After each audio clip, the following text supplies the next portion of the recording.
One day, the Anderson family, who lived next door, was enjoying a barbecue in their yard on a rare day off.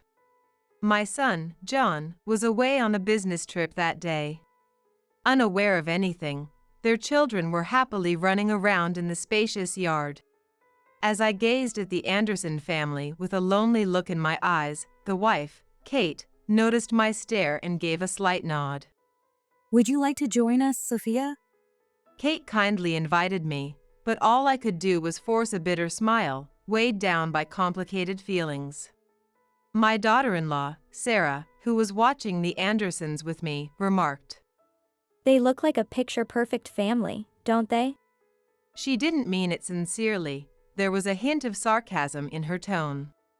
Listening to her words, I felt an overwhelming sense of unease. Ever since I learned the truth, everything Sarah said grated on my nerves. With Sarah sneering at Kate and her children, I muttered with anger and resentment in my voice. That's right, but thanks to you, that family will soon be miserable. Huh? What do you mean by that, Sophia? Sarah asked, looking at me with her mouth agape. I deliberately avoided her gaze. You'll find out tomorrow when John gets back from his trip. You can look forward to it until then. I replied with a sneer. Whether she understood the full meaning of my words or not, she nodded with a smile, saying, Okay, got it. My name is Sophia Miller, 56 years old. Just an ordinary housewife. A few years ago, I lost my husband, and since then, I had been living with my eldest son and his wife, making it the three of us in the house. My eldest son, John, has always been diligent since childhood, excelling both academically and athletically. However, compared to his peers, he was a bit shy, especially when it came to romance. While many of his friends were going on dates on weekends, John always prioritized studying. As his mother, I became quite worried because he seemed to struggle interacting with women. However, once he started working, he began getting invited out for drinks more often by his coworkers.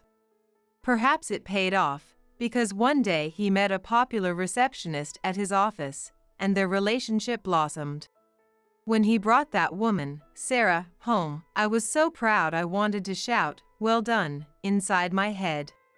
I did not have the courage as a parent to ask directly how John, who was shy in romance, ended up dating someone as beautiful as Sarah. However, I believed she must have been drawn to John's sincere personality. As his mother, I hoped that was the case. Sarah was truly beautiful, and at their wedding, even John's relatives and friends made light-hearted, somewhat envious jokes like, "A wife like that doesn't suit John." As his mother, I felt a certain sense of pride. After their engagement, Sarah quit her job and decided to become a full-time housewife to support John. John, concerned for Sarah, tried to stop her by saying, You don't have to quit if you still want to work. However, without hesitation, Sarah submitted her resignation. After they got married, they lived in a small apartment near our home, but when my husband passed away, John suggested living together, saying he was worried about me. I didn't want to get in the way of their happiness, so I tried to be tough and said, I'll be fine on my own for now. Besides, I don't want to get in your way. Honestly, though, I was really happy. I thought Sarah would be against it, but to my surprise, she was supportive of the arrangement. I felt so lucky to have such a wonderful daughter-in-law and silently praised John once again. The only thing I was concerned was that they hadn't been blessed with children. Whenever my friends or acquaintances of the same age talked about their grandkids, I couldn't help but feel anxious. At one point, I gently asked John about their plans for kids, but he just chuckled and said, Sarah's not quite ready yet. Besides, this is something that comes down to timing and a bit of luck. I didn't want to pressure them any further, so I decided to leave it up to the two of them. 6 months ago, a young family moved in right next door to us. They had a young boy in elementary school who would run around energetically in their spacious yard, and seeing him filled my heart with joy. The house had once been owned by an elderly couple. After the husband passed away a few years ago, the wife moved into a care facility, leaving the house vacant. I had thought it was such a waste to leave such a large property unused, so when this new family moved in, I was looking forward to a wonderful relationship with the new neighbors. Following the moving company truck, a small family car parked, and a woman stepped out from the passenger seat and introduced herself. Hi, I'm Kate Anderson, your new neighbor. We have a child, so we might be a bit noisy at times, but we hope you'll understand. She handed me a small gift as she introduced herself, and I liked her right away. I'd heard that people of her generations often found neighborhood interaction bothersome when they move and would barely greet anyone after moving in. However, Kate not only greeted me properly but also had a wonderful smile. She was concerned that her child's noise might cause problems with the neighbors, but honestly, for me, the sound of children's voices was a source of vitality. Oh, don't worry about that at all. Kids are supposed to be noisy, that's their job. Besides, hearing their cheerful voices makes me feel alive, I said. Hearing this, Kate seemed relieved, and after that, she started dropping by our house quite often for visits. However, around the same time, I began to notice that Sarah's behavior was becoming a little strange. In the beginning, when she first moved in, she was very helpful with the household chores, but recently she's been making excuses to avoid helping out.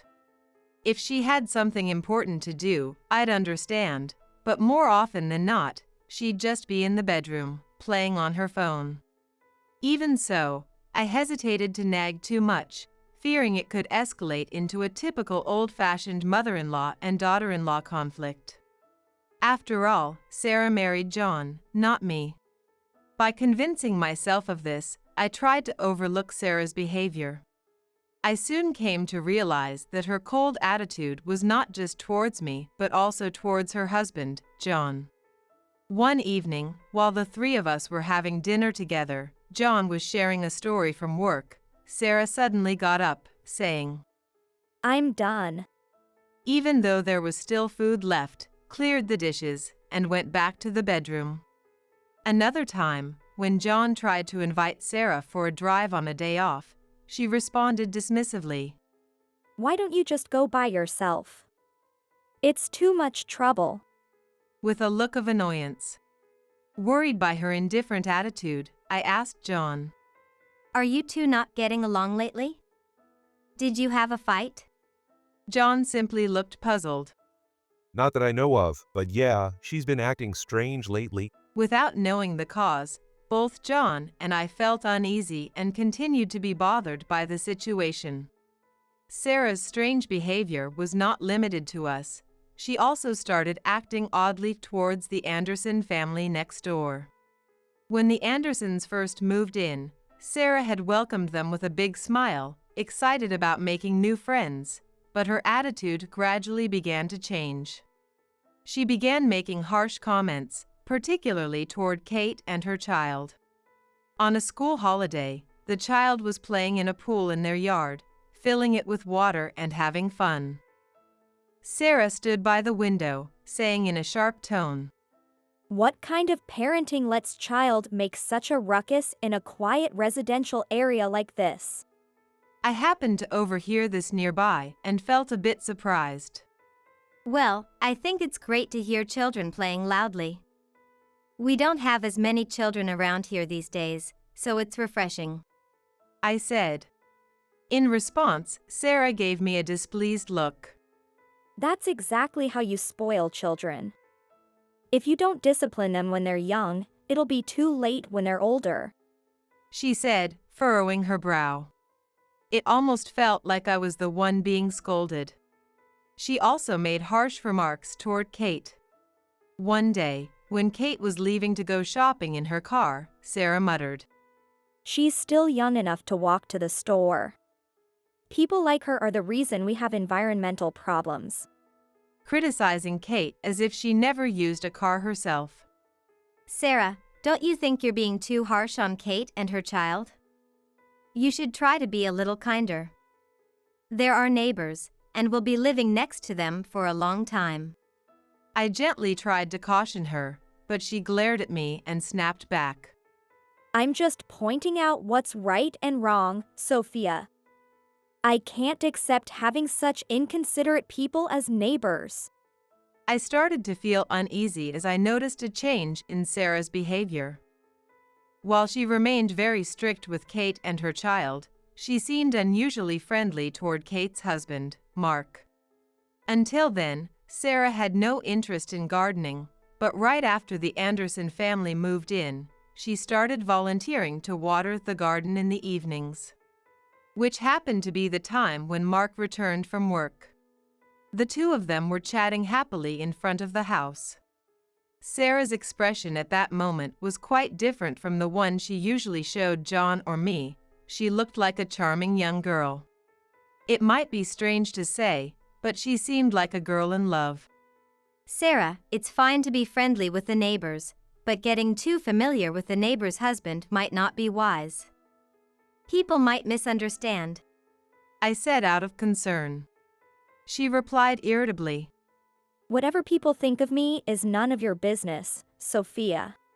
And then she locked herself in her room, refusing to come out. There was something else that started to worry me. It seemed like our expenses were growing faster than our income these days. Aside from the inheritance my late husband left, most of our household expenses were covered by John's salary. I tried not to interfere with money issues because I didn't want to burden John too much.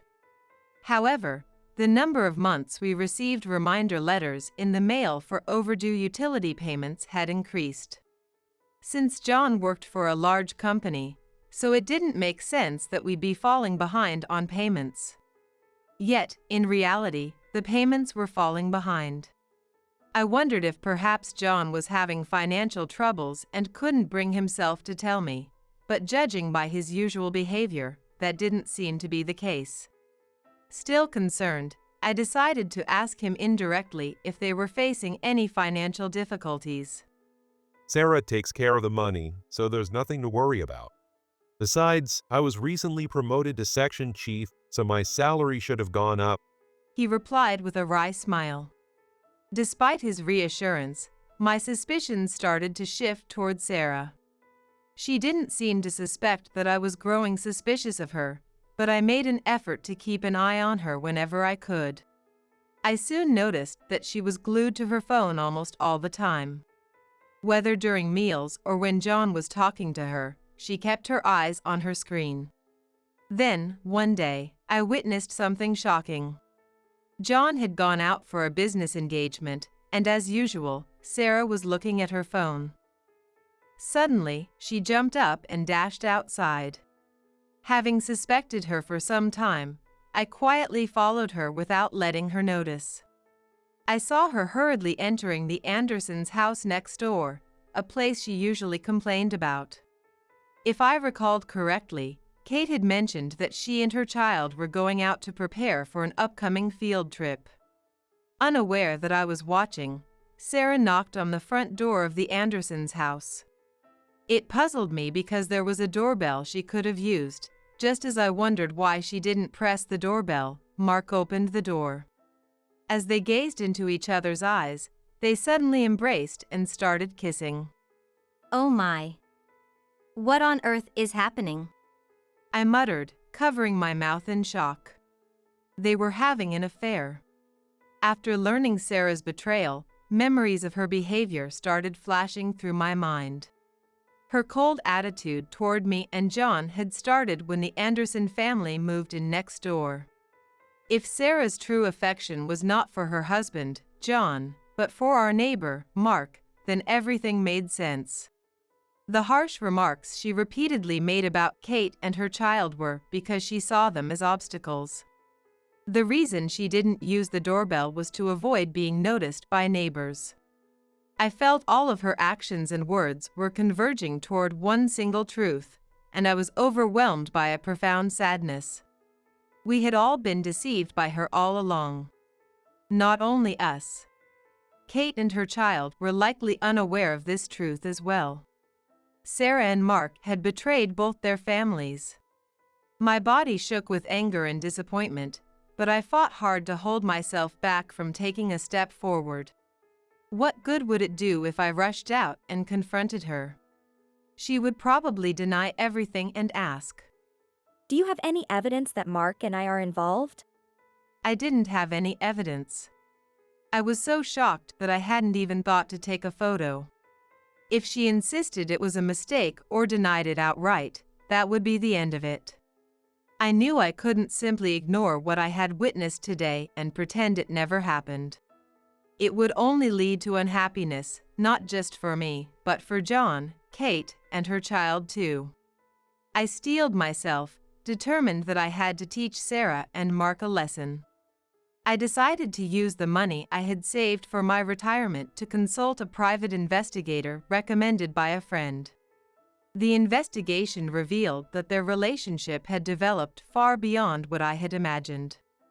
As I reviewed each piece of evidence sent by the investigator, I couldn't stop the waves of anger and sadness. I sighed endlessly. I've been completely fooled by that woman. I've been holding it in for John's sake, but I'm at my limit. One day, the Anderson family was enjoying a barbecue in their yard on a rare day off. John was away on a business trip that day. Unaware of everything, their children were playing joyfully in the spacious yard. As I watched the Anderson family with a forlorn gaze, Kate noticed my gaze and greeted me. Would you like to join us, Sophia? Kate kindly invited me, but I could only give a wry smile, feeling conflicted inside. Next to me, Sarah, who had also been watching the Anderson family, remarked, They look like such a picture-perfect family, don't they? Her words did not seem genuine. There was a hint of sarcasm in her tone. Hearing this, I also felt extremely uncomfortable. Knowing the truth, everything Sarah said filled me with discomfort.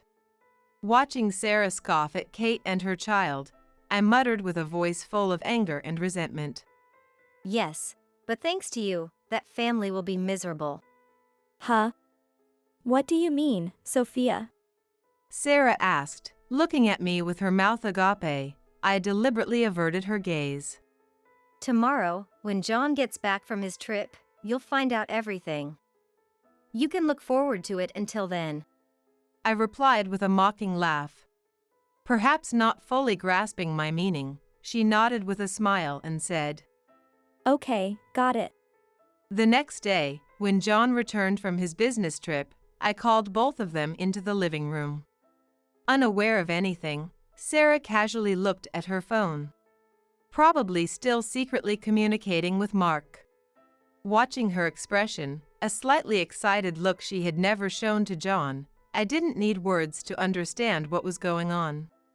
John, tired from his long trip, frowned and grumbled. If there's something you need to talk about, can we hurry up? I'm exhausted. I just want to take a shower and get to bed early. Recently promoted to section chief, John had been busy with work every day and needed to rest whenever he could to avoid it affecting the next day. I understood that well, but this was not the time to worry about that. I had to reveal the truth that would drastically change the course of his life. How quickly this gets resolved depends on how Sarah responds. I said, hinting at something deeper.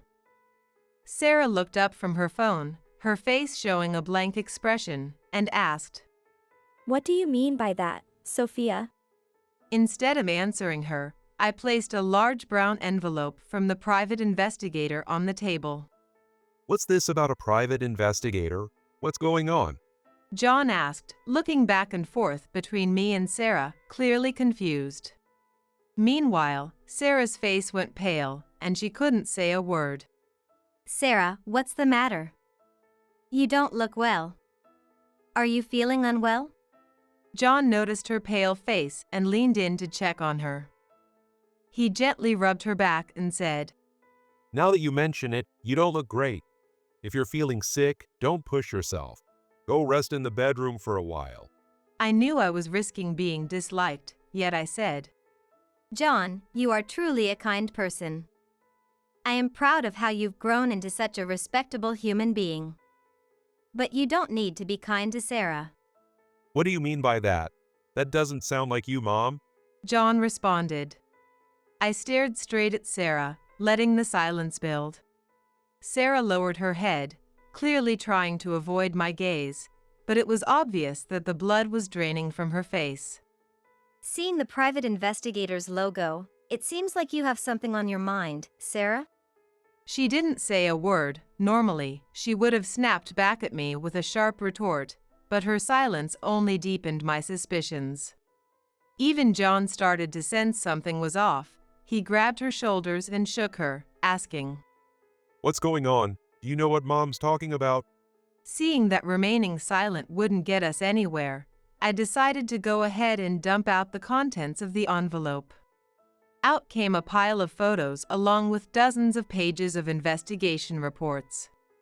As John examined the photos one by one, his expression gradually changed.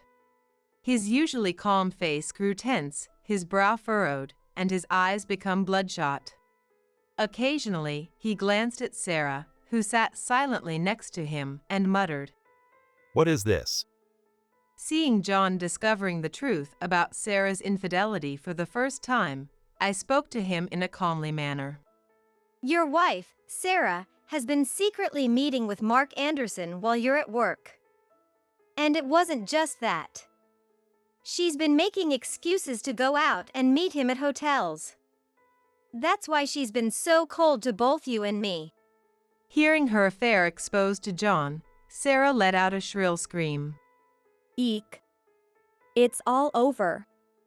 Every single day, it's the same dull routine. I'm suffocating. Her voice echoed not just inside our home but all through the neighborhood. Seeing Sarah finally reveal her true colors with such bizarre behavior, I couldn't help but sigh and bury my head in my hands. A few minutes later, the doorbell rang. I left John and Sarah in the living room and went to the front door. The Andersons, alarmed by Sarah's strange outburst, had come over to check on us. John stormed up behind me with heavy footsteps. Perfect timing. He said, his voice low but filled with anger. John, what's going on? You look really upset. Let's just say I have something to discuss with you both. Come in. I was going to call you over anyway, so this saves me the trouble. What's this about? Kate asked, looking bewildered. Feeling sorry for her, I gently patted her shoulder. I'm sorry, Kate. This is going to be a painful conversation for you, but it's something important. She seemed to realize something from those words and nodded firmly, her expression growing determined. All right, we'll come in. Unlike Mark, who was flustered after sensing something was wrong, Kate firmly grabbed his arm and led him into our house. In the living room, Sarah sat slumped over, holding her head in her hands. Seeing this, Mark tried to turn back. Oh, well, I just remembered I have something urgent to attend to. I should be going. Before he could leave, John blocked his path. Oh no, please stay. Let's all have a nice chat. We'll serve you some tea. No, really, I must be going. Mark stammered, but John and I ignored his protests and pushed him down onto the sofa. Sarah, stop sitting there slumped over. Come here and explain yourself. I commanded her sternly. Moving like a robot that had lost its mind, Sarah awkwardly stood up and walked toward us. We all sat facing each other across the table, John and I, Sarah, and the Andersons. When I showed the photos and report from the private investigator to Mark and Kate, Mark suddenly started apologizing. I'm so sorry. It was just a momentary lapse in judgment. To my surprise, Kate remained unexpectedly calm. So that's how it was. I thought something was strange because you've been acting so jittery lately. She said, looking at Mark, who continued to apologize. Sarah then spoke up. How pathetic. There's no need to grovel like that to these people. she said with a defiant tone and began to reveal the truth. Sarah's connection with Mark went back even before she met John. She had wanted to marry Mark, but he was already married, and Kate was pregnant at the time. To Mark, his relationship with Sarah had only been a casual fling. Feeling lonely and desperate, Sarah married John. She shamelessly admitted, "It didn't matter who I married. You were serious, had a big house, and seemed to have money. So, I figured why not marry you?" Although Sarah initially gave up on Mark, her feelings for him only grew stronger the longer they were apart. Eventually, she resumed her secret meetings with him. She had threatened Mark, saying, "I didn't care if we couldn't get married. I just wanted to be close to him, so I convinced him to move nearby. If he didn't, I'd tell your wife everything." Mark wanted to keep seeing Sarah but didn't want to lose his family, so he reluctantly agreed to her proposal. Since our child is getting older, why not move into a nice house with a yard? He cleverly persuaded Kate, who knew nothing about the affair. It also came to light that Sarah had been giving large sums of money to Mark every month in exchange for him moving next door. No wonder. I thought the portions at dinner had been getting smaller. John said with a bitter laugh, clearly beyond anger at this point. Sarah, instead of showing remorse, blamed John, saying that his overly serious and dull nature was the reason behind it all. Meanwhile, Mark desperately begged Kate for forgiveness, apologizing over and over again. However, Kate wasn't having any of it. She ignored his pleas and walked out. As Mark tried to follow her, she shot back without even looking at him. Don't bother coming back again. That day, both Sarah and Mark were locked out of their respective houses, left with no choice but to spend the night in a hotel. In the end, their long-running affair destroyed both marriages. Kate, having lost all affection for Mark, chose to divorce him, demanding a large sum in alimony and child support. John, too, filed for divorce and sought compensation from Sarah, including the money she had secretly funneled to Mark. Just as I had predicted, Sarah's actions had brought misery to the family next door. Choosing a life with her child, Kate supported us in many ways, including providing evidence during John and Sarah's divorce trial. Thanks to this, a good relationship continued between our family and Kate's. Later, abandoned by their spouses, Sarah and Mark married each other as they had wanted. Although Mark seemed to have lingering feelings for Kate, it was too late, and nothing could bring back what was lost. Meanwhile, without John, Sarah found herself struggling financially, and ignoring her own actions, blamed Mark for everything and pressured him into marriage. With no other choice, Mark had to start a second life with Sarah. "We'll be happier than John and Kate. We'll show them how happy we are." Despite Mark's objections, Sarah rented a house near ours, determined to flaunt her so-called happiness. However, neither Sarah nor Mark could endure the life of paying large amounts in alimony and child support while being shunned by the community. "Please, reduce the payment amount." Soon, Mark and Sarah were begging in front of my house. Obviously, we refused. As time passed, they could no longer bear watching Kate and her child live a happy, peaceful life. Their arguments became so frequent that even the neighbors started gossiping about them. Eventually, their savings ran dry, and despite Mark's strong opposition, Sarah moved far away. As expected, they soon fell into poverty, both of them chased by massive debts. This was the last I heard of them through the grapevine. A few years later, Kate's child, now a teenager, suddenly suggested to John and Kate, in a surprisingly mature tone, "Why don't you two just get married already?" They had always been close, but that comment was the final push they needed. John and Kate eventually got married. I now treat Kate's child like my own grandchild and am living happier days than ever. Free from any lies or deceit.